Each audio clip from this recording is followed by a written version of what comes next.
Moses.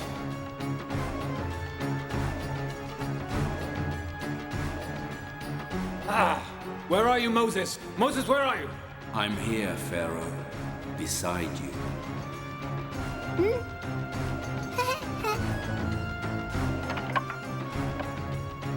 Where are you? Show yourself! Where are you?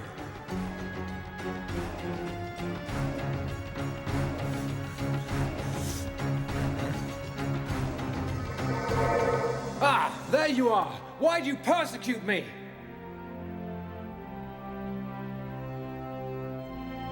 Moses, why?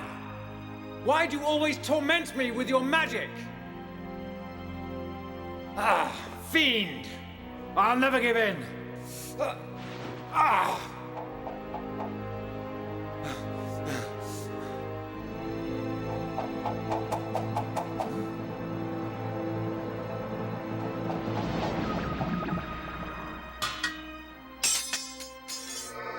You sinned against our Lord. Jehovah is the Almighty, and you will never succeed with him. He is the Invisible One.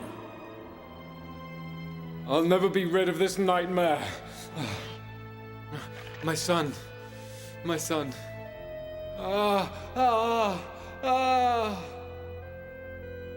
My son! No! No! No!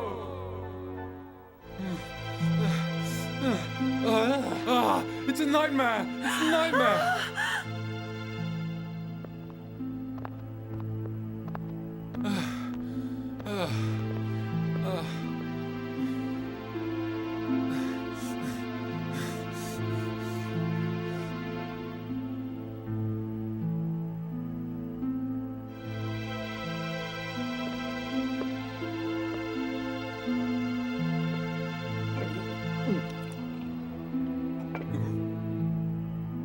My lord, play with me a game of Senate to calm you down. You're right. Senate is a game that appeases the mind. And read the future also, my lord.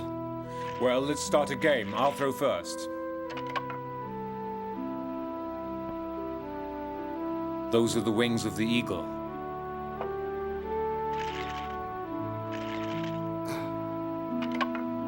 The three ibis. Well, well, well. Now it's your turn.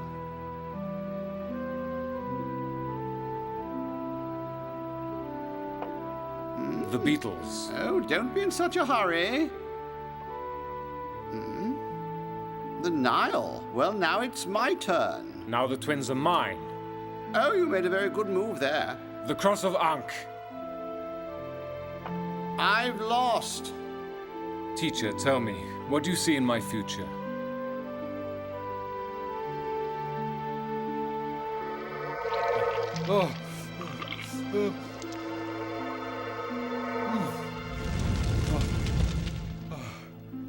I see only blood and fire, my lord.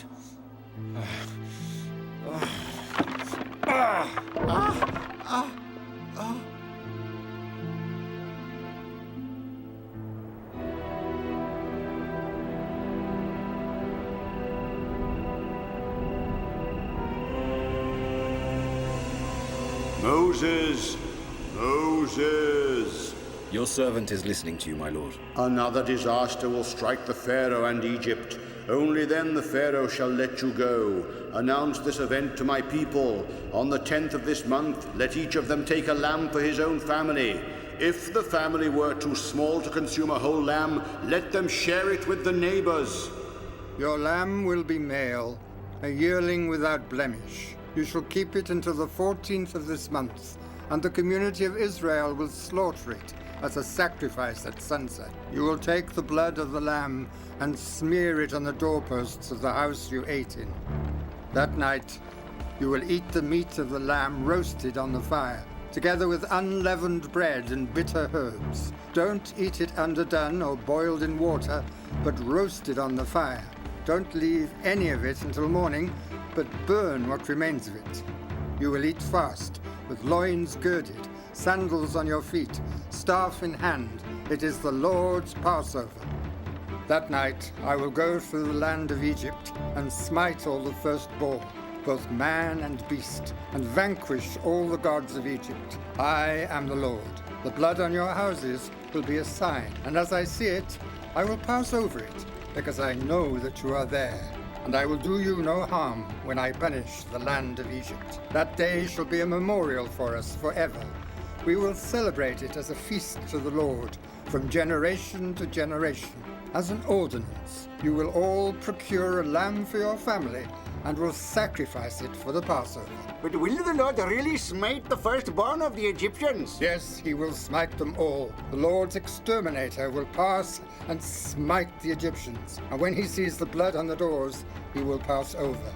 When you enter the land the Lord will give you, as he promised you, you will respect this right. And when your children ask you, what does it mean, you will answer, this is the sacrifice for the Passover in honor of the Lord. I didn't understand the rules. Well, how come we remember all that? Yes, we must, absolutely, we must. Yes, I can't remember. Where are you? Huh? Oh, there you are. Huh?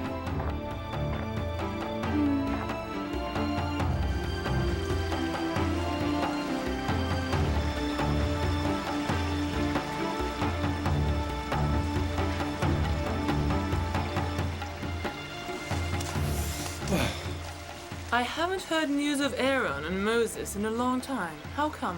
Maybe they gave up. Yes, they've been quiet for many days. They must have submitted to your will. Maybe you humiliated them. Huh.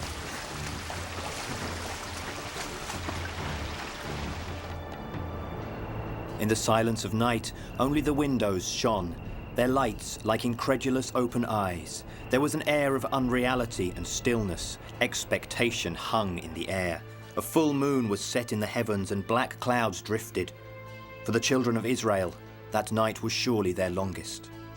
Suddenly, the eerie silence was broken by the presence of two men. Go get lambs for your families, sacrifice them for the Passover. Then take a bunch of hyssop, dip it into the blood, spray the blood on the lintel of your doors. When I see the blood, I'll pass over. The Lord's Passover. Nobody shall cross the threshold until morning.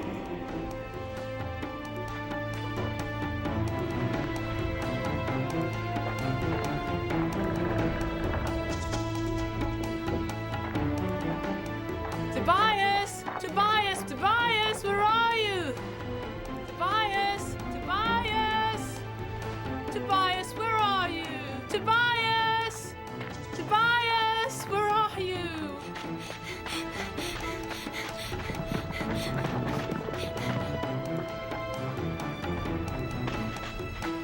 Where have you been?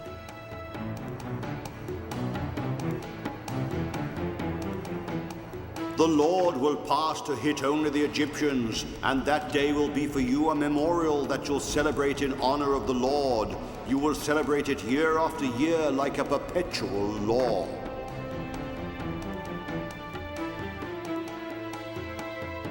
On the 10th of this month, each of you will take a lamb for his own family, a lamb for his home.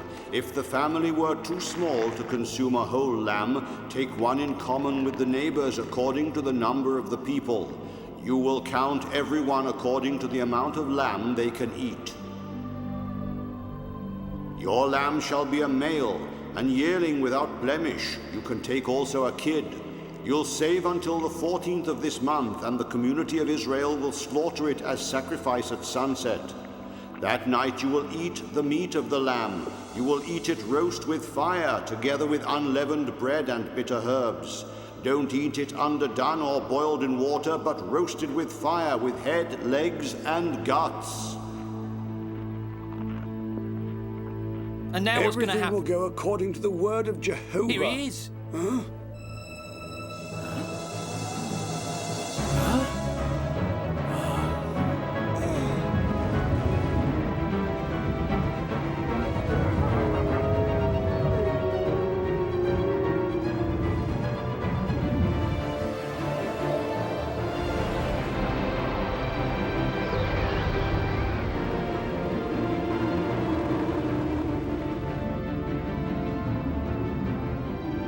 Close your eyes. Nobody can look at the destroying angel of the Lord in the face. He's coming! He's coming!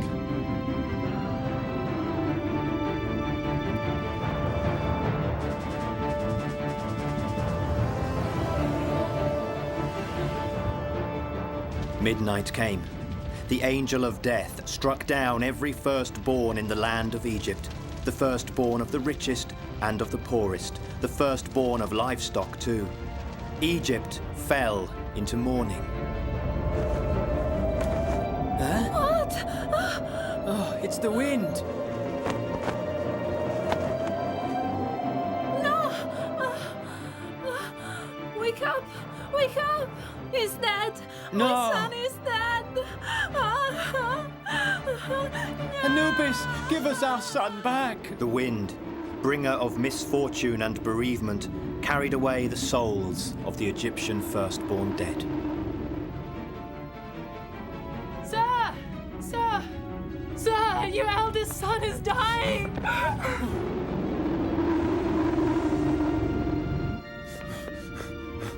The pharaoh jumped to his feet and ran to his son's bed. There, in the room, he met all the servants, the court and the queen who were already there, crying. Full of despair, hoping in his heart he was not too late, the desperate pharaoh asked, What happened? Is he asleep? No, his soul has already left his body. I can't fight against a god. My son. Divine Isis, invincible Nephthys, the pharaoh's son is coming. Receive him. Oh. Ah.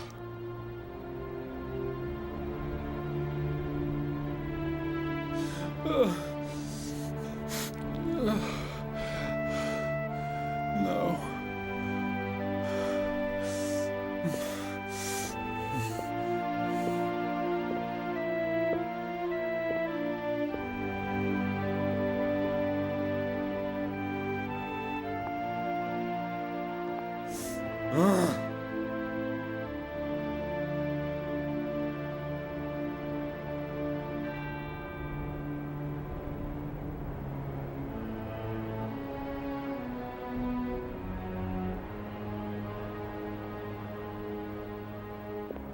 There isn't a house without Christ, sir. Now all the firstborn of your kingdom are going to the reign of darkness. All of them, sir. A trip of no return together with your heir, Pharaoh. This is certainly the work of the God of Moses and Aaron. Teacher, call them. Summon them here. Now, my lord. Now! The guards went to call upon Moses and Aaron, as the pharaoh had ordered.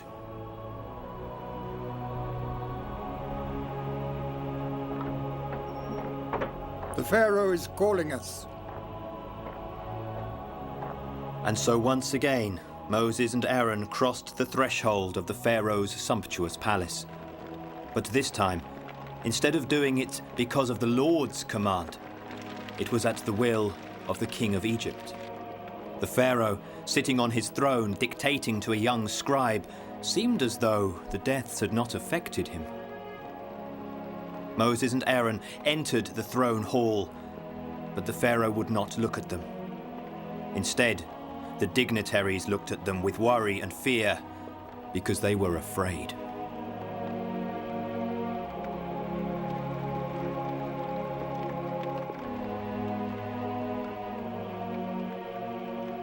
Moses and Aaron continued walking, crossing the great hall to get nearer to the throne, but still, the Pharaoh did not move.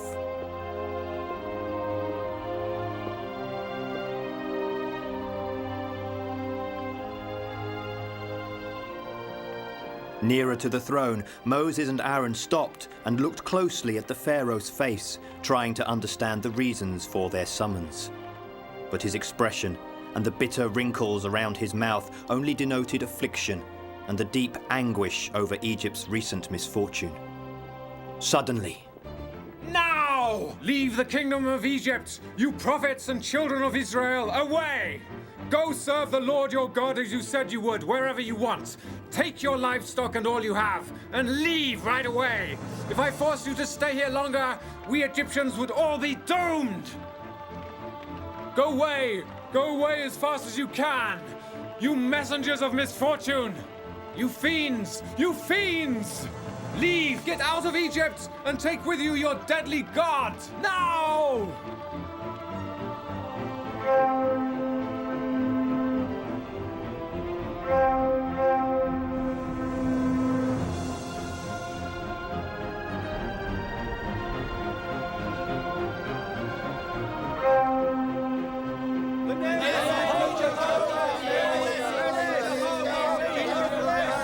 The name of the Holy Jehovah may always be blessed. Did you see? We're free finally.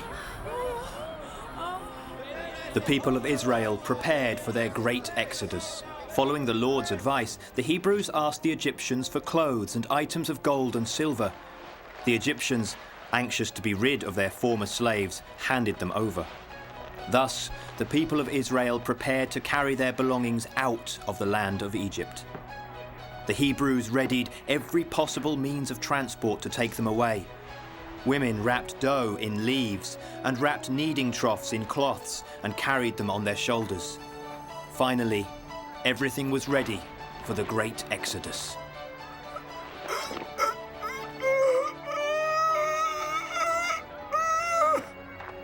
Are we back? Wait! We'll help you.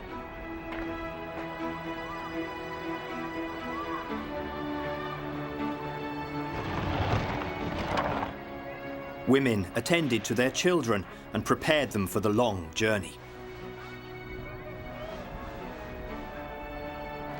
They also filled huge urns with water to drink during their long march to the promised land. Finally, Moses gave the order for the Hebrews to depart. Children of Israel, today, according to the will of the Almighty, we will depart for the promised land. This journey will be a long and hard one, but do not be afraid and never be discouraged, because Jehovah is always by our side, and he will not abandon us.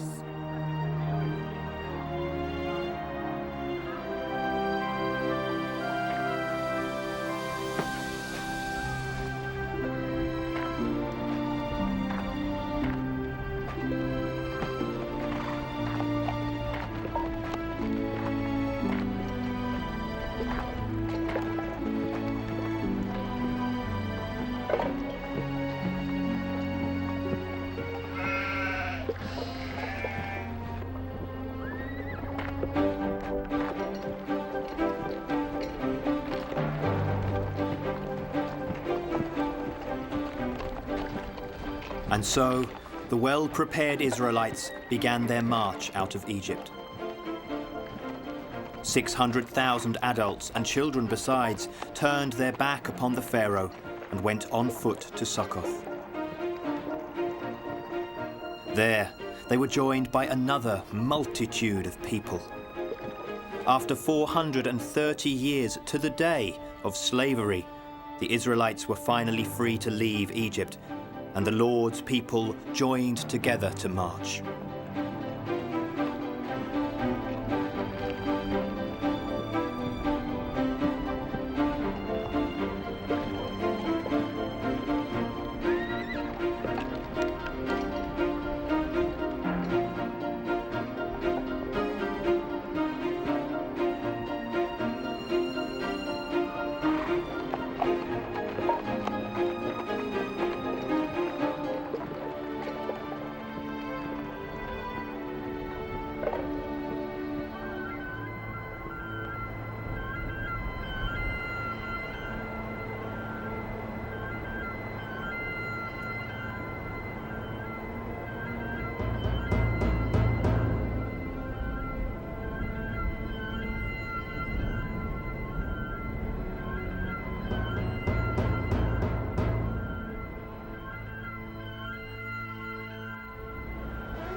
Moses took Joseph's remains with him because he had made the Israelites swear an oath.